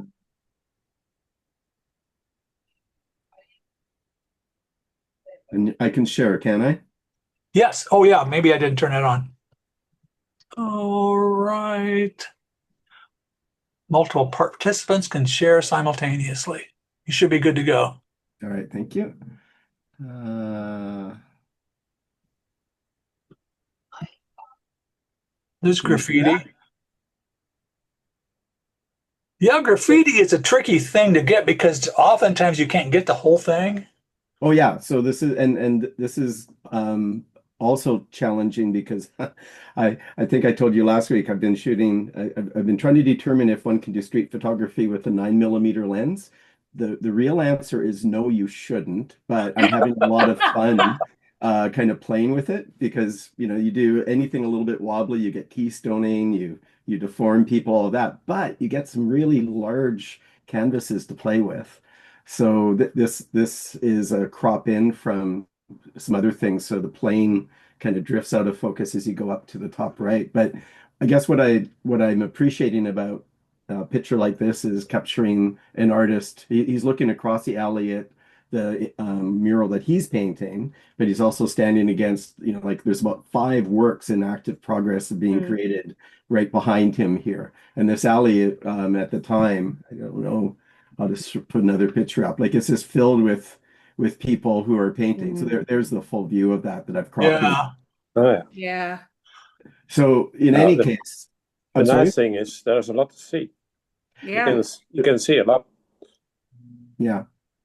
So, I might even go back there today because it's still on for another day or so. But what I find really interesting about some of these kinds of shots, and I was thinking about the ones that you shared again, Kat, is like when you're caught up in an environment with so much visual happening, you do Mm-hmm. have to kind of figure out like, well, what are you going to show? And I remember with some of those you were using the kind of structure of the viaduct or the kind of brick to Right. offer you a framing perspective. Mm-hmm. In this case, I was just trying like that whole building fit, the back drop there was illuminated with really interesting light reflected off of another building. So, just trying to get to the right place to take these kinds of images was part of the fun. Right. It Yeah, I was really like accessible. this one. I do like this. I think that's awesome. Because the colors are so vibrant, and then you fade kind of into those up in the top right. You've got more of the black and white, but it's and then the person there, and it really does. I think when and I shot. I have a 24-105. That's my workhorse. I shoot with that mostly, but I also have a 16-35 very ultra wide angle. And I also shot Graffiti Pier with some of those, which was really nice because when you crop it down, it was beautifully crisp through the whole thing, like straight down some of those alleys. Um, you know, but yeah, I try to circle my, take a lens out I haven't played with in a while and try to figure out what I can do with it. I need to do that more often. I'm always either doing macro, 105 macro lens or using a 24 to 120 for everything else. But I've Yeah. got several lenses I could use. I mean, Yeah. there are good reasons to kind of get really familiar with one focal length or one lens because you kind of get to know, Hmm. you know what to expect. But as I said, this kind of lens is kind of fun because I'm actually really trying to have to figure out how do I see, how can you see with a lens like this? Right. And it kind of challenges how you compose what you can reasonably bring into a view, and then you can throw that all to the wind and go, well, I'm going to do some crazy distortion and play with that. Yeah, not everybody think that's nice when you have Oh, no. distortion, but that's the problem, eh? So if you like it, not everybody likes it. Yeah. Yeah, now my photography club has a deadline of midnight tonight to submit our annual jury exhibit. And there are 5 images we're allowed to submit, and they'll accept 3. So I've been working on that today. Since yesterday. And so I've got a list of photos. My wife narrowed it down to like 6 photos. See if I can put these up on, share it here.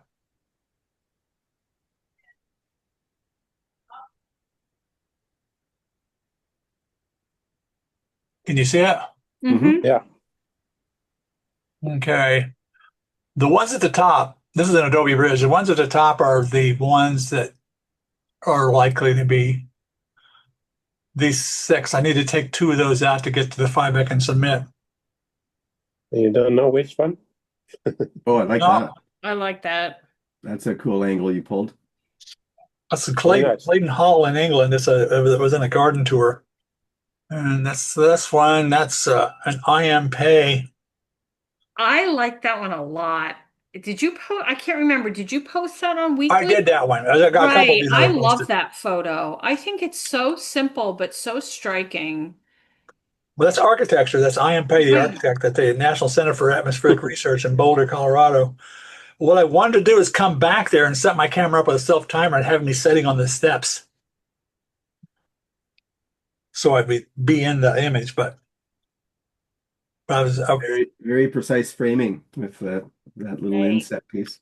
Yeah, I love that photograph. this is another one I put down. Oh my God, I don't think I'm cropping it out here. Come on, you. So that's one. I put that on the weekly as well. Mm. And I remember. Yeah, I like that one. Yeah, just peeking over the corner. That's lovely. what's the green echinacea? Mm-hmm. Um, Very sharp.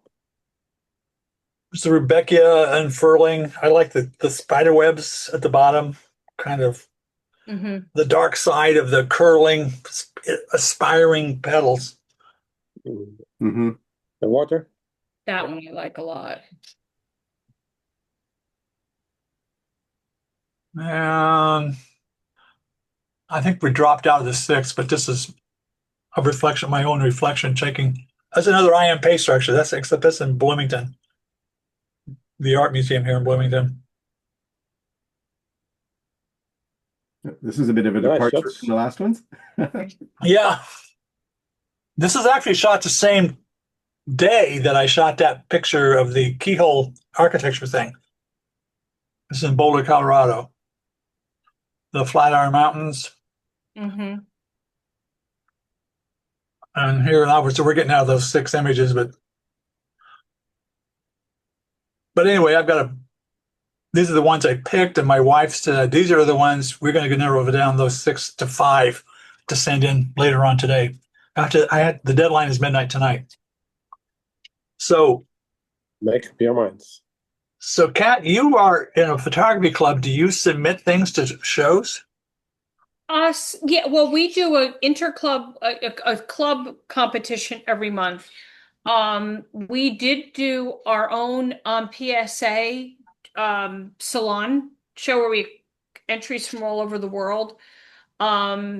I sometimes will do through PSA and FIAP and that they have digital competitions. Sometimes I do really well, sometimes I don't.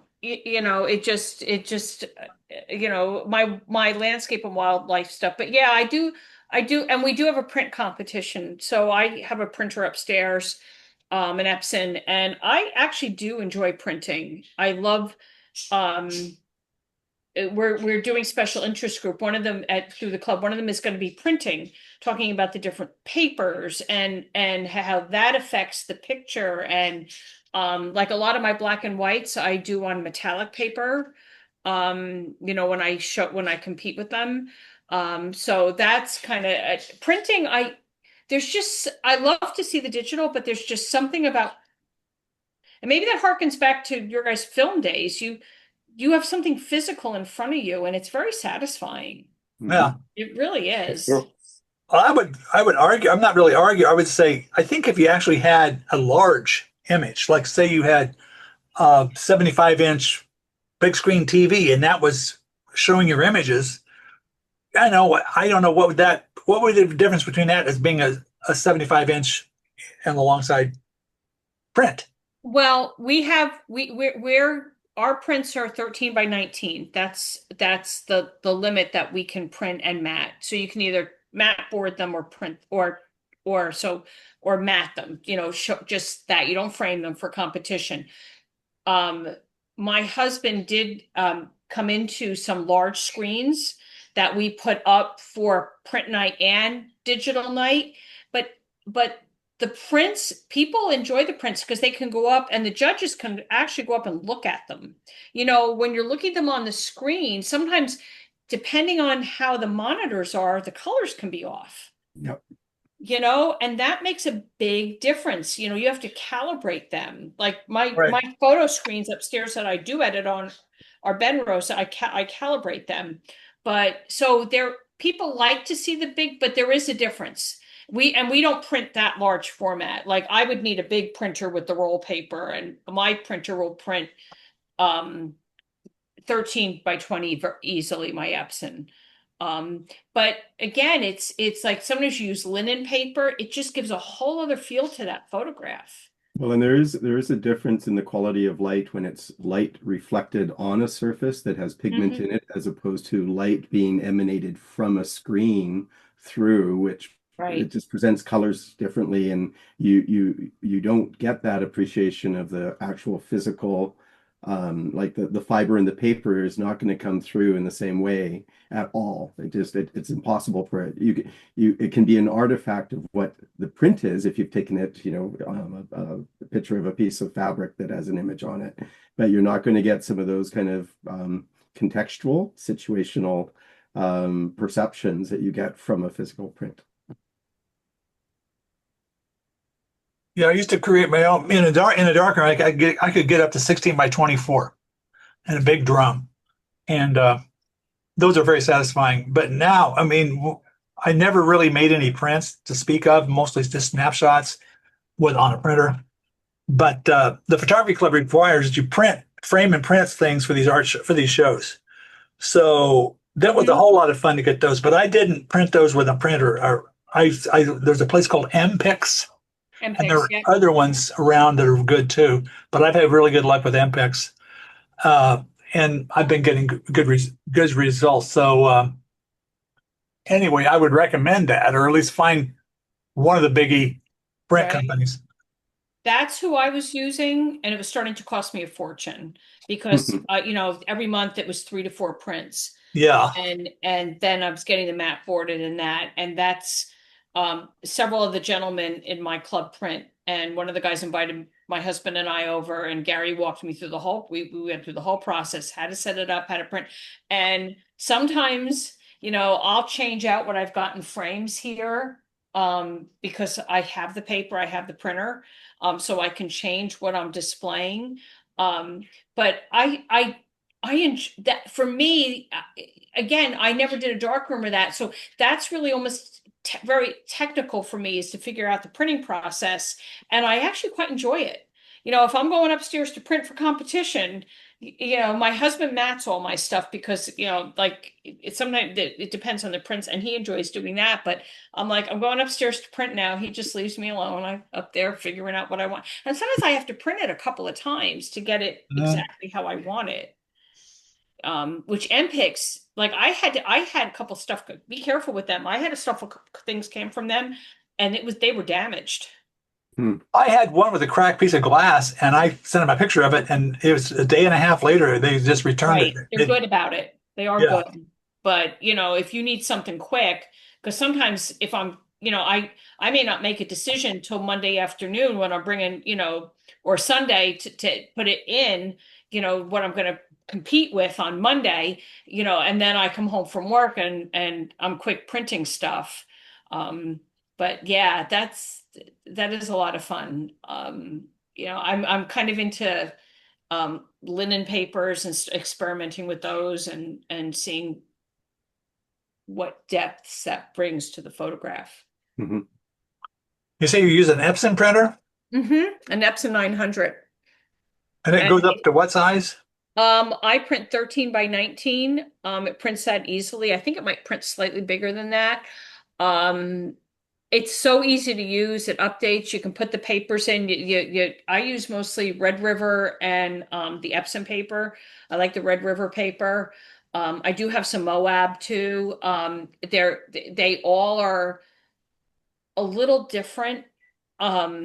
So that's kind of the fun of it too, is, oh, let me get a sample of that paper. Let me see what that does. And you get a small 8x10. I usually buy the 18x20 is what I print. And then we mat it down. I usually print on that 18x20, I print 13x19. Do you know how the archival quality is? Do they last a long time, or The you have to watch printers? it? No, the ink, like will the colors I fade? don't know. I mean, that's an interesting question. I will make some inquiries, but I haven't heard anybody complain. I've had some inkjet prints, but this is like 15, 20 years ago, and that have faded, especially if they had any light associated with them. Mm-hmm. But that was just, I wasn't looking for archival Right. inkjet ink or anything like that.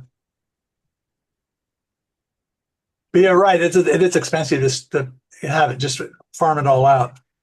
And the ink, it can be, quite damagingly expensive, though lately with the kind of large bottles that they're providing with some of the printers apps, a lot more reasonable, I find. Right. So we covered the AI stuff. Oh yeah, I always wanted to go back with the film. What good reasons are there about using film? What is it about film? I mean, okay, here's another, let me get back up on that a little bit. I see what a lot of people will talk about with film is because something's wrong with the image. Oh yeah, this looks like it's retro. It looks like part of it's faded, or there are scratches on the negative, or it's like a failed photograph. If I were making those prints in my darkroom, it'd be a throwaway. But people are saying, "Oh, this really looks great because it looks like this old photograph." What would your thoughts be on that?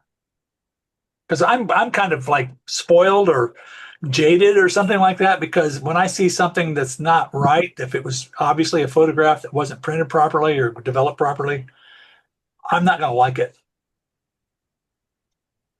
I mean, we've talked about, like, so you're talking now about the product of a film process, but again, I think a lot of people enjoy just using older technologies. There aren't a lot of new film cameras, so you're sometimes throwing back and like using, like, this is a really inconvenient camera to use. It's really hard to shoot with, but I love going out and shooting with this. This is from 1950. So it's hard to focus with, it slows me down, and it's a big hassle, but it's kind of fun to go out and do that sometime. And then I think for other folks, it's a matter of they want their photos to look different than all the iPhone or mirrorless cameras. They want to use older lenses, they want to use different film stock. They want to use black and white film rather than a color film. There's lots of reasons why it's a tool for a broad creative palette in terms of creation. So, and I would say this, that it takes a little bit more attention to your exposure if you want to get good at using film or be good at using film. You You don't also, have yeah, you don't have the kind of fallback you have in digital where you can, oh, I'll just boost the ISO to 1600 here. Well, that doesn't work because you've already got the cassette in your camera. So I think that all of those constraints for a lot of folks can be kind of an edge to push them in what they're trying to accomplish. well, I think film can give a fine image. No problem with the image. But what I'm talking about is when the image is poorly developed or damaged, scratches on the negatives. Mhm. And people will say, oh, wow, that's a real film image because it's got a scratch on it or something.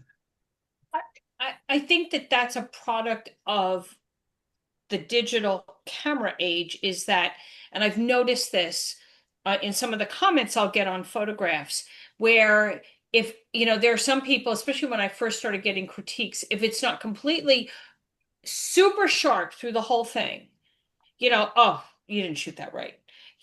Some people do intentionally have, I just shot a couple flowers this morning where I've got focus on one, and then the rest of the field, I shot, an aperture priority, and I want those all just blurry. I just want that in the background, and it's kind of like people have this thing where if it's not exactly perfect, even on a digital. So I think the digital images pushed us into this feeling that these images all have to be tack sharp, perfect, you know, and film, I think that's why when they look at film, they're more forgiving. Does that make sense? It's like they Mhm. look at these film pictures and go, oh, that's so retro and it's great and it's scratchy and it's film grain and it's, because it's not supposed to look like a digital photograph. Yeah, but still, though, it's scratchy. I mean, again, the last thing on earth I wanted was one of my negatives or slides to be scratched. Mm-hmm. The last thing on earth I would not want is there to be problem because they didn't mix it with distilled water, the developer, and it causes a weird lack of contrast. Or especially with color photography, so many things can go wrong with the color photography process chemically. When I see that stuff, all I'm going is that was something I would have just thrown away. So it's hard. It's hard for me to take that as something that I will ever appreciate anything like that. Now, when you're talking about the focus, that's a whole nother ballgame because I do focus stacking and I want to be completely in control of my focus as much as possible. But what I like to do oftentimes, and I'll share my screen here and I'll show you what I'm talking about. I'll show you a focus stack. Here, come on, share. Like that is can you see that? Mhm. Mm-hmm. That's a focus stack, Right. but it's not all in focus. Right. But those forward pedals are stacked. You wouldn't get this many pedals because I shoot at f5.6 on my 105 millimeter lens because that's the sharpest aperture. So you do get a very nice, better sharpness than you would shooting it just because of a tight aperture. Yeah. But Yeah, I you see, don't think anybody that looked at this probably would not think it's a focus stack. Yeah. But I mean, I love this kind of image. My goal is to do that with one exposure, which means, one, I can't quite do exactly this because of the nature of just optics, but this idea of selective depth of field, I mean, that drives a lot. Like when I'm doing flower photography, that's the thing I'm going for because I don't want it to look entirely sharp. I'm wanting a slice of the focus. So, there are various ways to get there in terms of your lens choice, in terms of your distance, in terms of processing with multiple exposures of focus stacking. But all of them are valid ways to create an image. Mm-hmm. This is beautiful. The Is good, it f2.8? I'm sorry, It's what was it? 5.6. 5.6, yes. 5.6. Okay. Because you're not going to get 5.6 wouldn't give this much depth of field. Okay. That close to the flower anyway. Mhm. You would if you were like 12 inches away or so. And you didn't crop it. I'm sorry again? You didn't crop it. No, I didn't. This is pretty much full screen. I might have cropped it in a little bit on the edges or something, or the top and the bottom possibly. But one advantage you do have with this, I could have done the back pedals instead. Mm-hmm. Not that that would be a good photo, but I can cherry pick my depth of field. Yeah. With the focus stack. Yeah. I'm trying So to see. I kind of set up what I think is going to be the focal plane in terms of the angle and the positioning. I take a deep breath and hold and pray. It works out. Yeah. So that's my version of it. Right. Kind of me too. That's a different focus tech. Or where on the other hand, this is focused all the way from the front to back, and that's like a 3-inch leaf. So everything is in focus except the background, of course. So I would guess that people will probably think this looks a little bit artificial. Yeah, could be. Yeah. And I could have zeroed in a little bit. I could feather in other parts that weren't so much in focus, but I would have that control. I have all that area to bring in. Or like there is one. And your sharpest point is then in the front of the leaf? Started out of the front of the leaf to the back. This is probably a 90 image focus stack. Wow. And if the problem if you try to leave parts of it out of focus here, you would get like a bar Yeah. Mhm. where it drops out. So focus stacking doesn't always, when you have a gradual surface like that, focus stacking doesn't work that well to just selectively do your depth of field. You can a little bit, but not much. Not like you can with the other image that I showed you with the yellow flower. But anyway, focusing, yeah, I think it's important. And that's one thing I want to try to do with my photography club. The guy that's running the macro focus group is handing it off to someone else in January. And I'm tempted to take it over, and I want to be able to. And not everybody can do focus stacking, and I want to be able to learn more about here's how you can do this by using the proper depth of field and where you're supposed to get to in the flower or the bug or something like that. Right. But particularly with like a flower being a perfect example, so like, yeah, what parts of the flower do you need to keep in focus without looking like it's just fuzzy? Hmm. Because I think it is important. There has to be some sharpness there. And if it's not, if it can be completely out of focus, but it should be for a reason. It can't just because you got close. Mhm. Right. But the first one you showed us with a little sharpness. This works the best for me, but I don't know. You talking about this one? Yeah. Because when everything is sharp, yeah, you see a lot of flowers where everything is sharp, Right. and this you don't see very often, I think. Yeah, because I think it adds depth for one thing, which goes a long way. Well, it's the isolation because, I can't see that in the real world, what you're showing us here. Yes. And Right. physically through my eyes, I cannot image that or see that. I won't perceive a flower this way. I'll see it fully in focus. Even if one doesn't have great vision, you'll still see it more in focus than this. So, I mean, that's basically bringing something forward that doesn't exist in the world, presenting it in a context that kind of, provides that aesthetic kind of pleasing framing and softness. I mean, Yeah, no, in a normal sometimes, situation, you don't see the background so soft. So you see sharp because you have your eyes are going over it. yeah. But here here's the work of the photographer you see. Yeah, in this one as well. The other thing I'm trying to do sometimes, again, just with a single shot, because that's where I think you can only do it, is I'm trying to turn the background into a texture, not just a soft blur. And in the best of circumstances, when I'm happiest is when like I'll have a fence or a screen or something in there that's creating diffraction that is also then blurred. And so you get these kind of lines and shapes amidst the soft. You get a little bit of this with this green in the background with the leaves here, but I'll try to extend or accentuate that. Yeah, at f5.6, you can lose any definition at all in the background. Yeah. With the 105. Whereas if you shot at f8 or f11, you're going to get some definition in the background. It works fine here. It does indeed. Here's some graffiti in downtown Bloomington. It's other people's art, eh? Yep, it's other people's art. Well, you brought in the little brick on the left there, so that's yours. Yeah, there you go. Now this is a graffiti. Very Oh, that's nice, great. that chair. There's alleys are great places to try to get shots of Absolutely. in towns. But anyway, we're past time. I'm going to stop sharing if there we go. Yeah. So I think I'm still going to be around here next Sunday to do this. I got something coming up, but that might not be until next month. But it was great to see everybody, and especially you, Kat. You're back.